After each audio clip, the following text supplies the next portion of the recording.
pictures with students. So your teacher has been gracious enough today to allow me to come in here and to see some things you're doing with your writing. I'm so excited. So maybe a few times I might say something, or when you're actually doing some things, I might walk around. But I just wanted you to know who I was, okay? Thank you.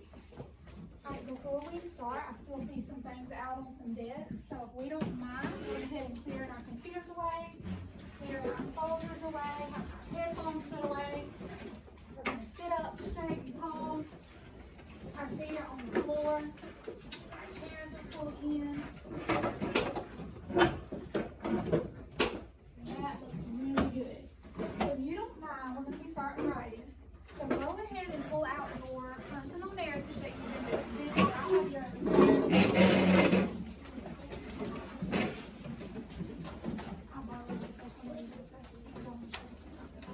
But everybody else, go ahead and pull out that writing folder, get your personal narrative, put it out on your desk. Not yet. Get your narrative.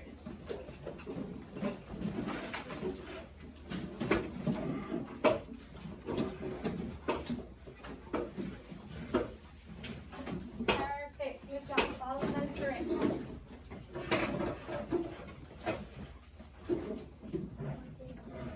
You're all good. All good.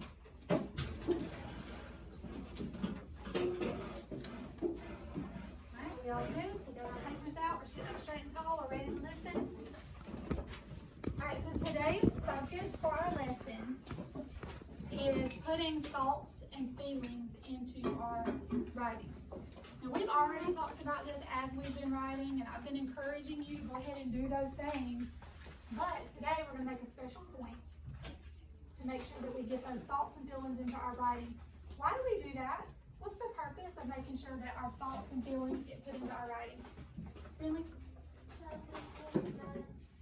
What we're talking about, what we're going on, It will connect people to your what? right? It'll connect people to your story, and it'll make them want to read it, right?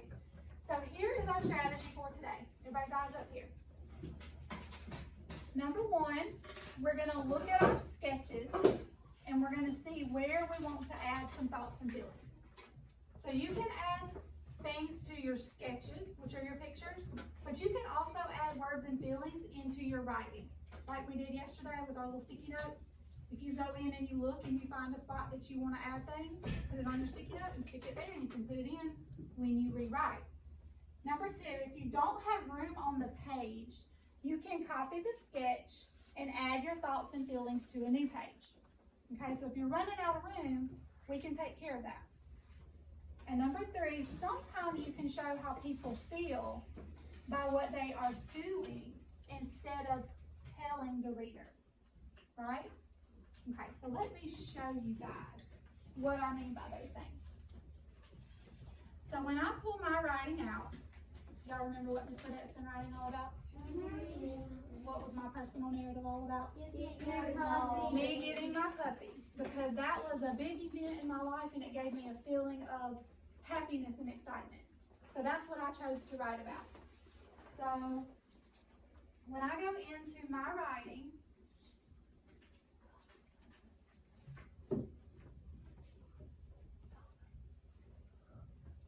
the first thing I'm thinking about is where can I add thoughts and feelings to my sketches. So if I'm looking at my sketches, I'm just kind of seeing, you know, can I add an expression to the character's face? Can I add a speech bubble that shows what the character's thinking? So I'm looking at this one and I see a spot that I can definitely add that to. And I see a spot in that sketch that I can put it. And then I'm kind of just looking through my writing and I'm trying to figure out where I can put some thoughts or some feeling words. And I'm pretty sure I can put something there. Ooh, and I already see that I included something here. So that's what you're going to do when you start the same thing. You're going to look through your sketches. You're going to see what can I add. You're going to look through your writings. Where can I add some more details about how characters are feeling and what characters are thinking. So let me just show you. So this is my first page. This was about my husband and my son going on the trip 3 hours away to get the puppy, right? And of course, this is who? That's me. And you can see on my face that I'm very what? Excited. So maybe in your sketches, maybe you can go back and put some pictures of how you're feeling with your characters. But I also added the speech bubble, which says I'm so excited, because that's the feeling that I was having at that moment as my husband's driving away. So then I looked through my writing on the first page, and I saw that I had already included in my writing how I felt. So I highlighted that for you guys so you can see it. I was so excited I could hardly stand it, and I've got my little exclamation point on the end because I'm showing some excitement and some emotion with that, right? Okay? And then I got to thinking, I wonder if there's anywhere that I could put like a thought.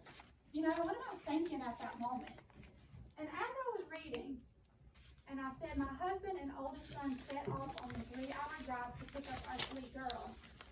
I thought, you know, in that moment, surely I had to be having all kinds of thoughts going through my mind, right? As they're driving off to get this puppy we've been wanting for forever. So I just wrote out on this little sticky note. And right there in that spot, I might put something like this. I wonder what she will be like. Will she be happy to meet her new family, or sad to leave her mama? Will she be wild or calm? So these are the things I'm thinking about, because I haven't met this puppy yet, have I? So these are my thoughts while they are driving away. So you might can add some thoughts into your writing when you get into it. And then I've got my next page. And I noticed at the top, I already showed you in my picture. You see how my eyes are closed and I'm smiling? I'm obviously feeling what?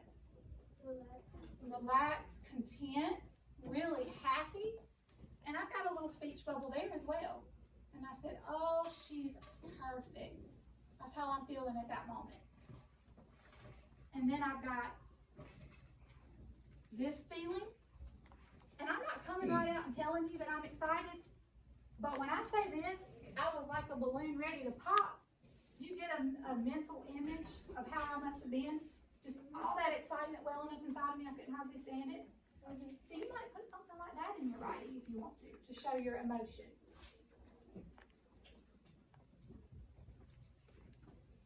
On the last page, I found some more feeling words that I had already included that you can go back and include into your writing. If you didn't already put it, what can you write it on? A sticky note. Stick it to your page, and when we rewrite and edit, you can go back and put those details into your writing. But I already showed how my boys were feeling when they met her for the first time, and my daughter. My boys squealed with excitement, and my daughter cried happy tears. And down here at the bottom, we were the happiest family in the world, right? So, do you know all throughout my story what I'm thinking, how I'm feeling? Yeah, and you want to make sure you include that kind of stuff into your writing as well. Now, one more thing I want to show you, because I was working with Bentley yesterday. We were looking at his writing, and Bentley, without even being taught this lesson, had already done this. So I'm going to share it with you because it's really good.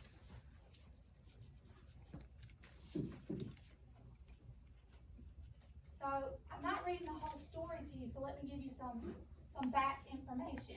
Bentley wrote about getting his new puppy too, and this just happened a few weeks ago, didn't it, Bentley? It wasn't that long ago that he got his new puppy. And his mom surprised him. She picked him up and brought him home, and she put a toy in his hand. He didn't know what it was, and it says right here, she told me to close my eyes. I was confused as to why she wanted me to close my eyes. Then she told me to put my hands out, and then look what he did. I wonder what she will put in my hands, I thought.